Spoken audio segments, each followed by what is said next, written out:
വയനാട് വാകേരിയിൽ യുവാവിനെ കൊലപ്പെടുത്തിയ കടുവയെ തിരിച്ചറിഞ്ഞതോടെ കടുവയെ പിടികൂടുവാനുള്ള വനം വകുപ്പിന്റെ ദൗത്യം രണ്ടാം ഘട്ടത്തിലേക്ക്.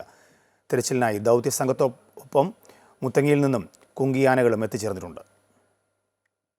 5 ദിവസത്തെ ദൗത്യത്തിനൊടുവിൽ പ്രജീഷിനെ കൊലപ്പെടുത്തിയ കടുവയെ വനം വകുപ്പ് തിരിച്ചറിഞ്ഞു. 13 വയസ്സുള്ള ആൺകടുവ വയനാട് വന്യജീവി സങ്കേതത്തിലെ ഡാറ്റാബേസിൽ ഉൾപ്പെട്ട WWL45 എന്ന കടുവയാണ്. പ്രദേശത്ത് സ്ഥാപിച്ച ക്യാമറയിലും കടുവയുടെ ദൃശ്യം പതിഞ്ഞിട്ടുണ്ട്. കടുവയെ പിടികൂടാനായി സ്ഥാപിച്ച കൂടിനടുത്ത് വരെ കടുവയെത്തുന്ന ദൃശ്യങ്ങളും ലഭിച്ചു. ഇതോടെ കടുവയെ പിടികൂടാനുള്ള വനവകുപ്പിന്റെ ദൗത്യം രണ്ടാം ഘട്ടത്തിലേക്ക് കടന്നു. ദൗത്യസംഘത്തെ സഹായിക്കാൻ മുത്തങ്ങയിൽ നിന്നും 2 കുങ്കിയാനകളെയും സ്ഥലത്തെത്തിച്ചു.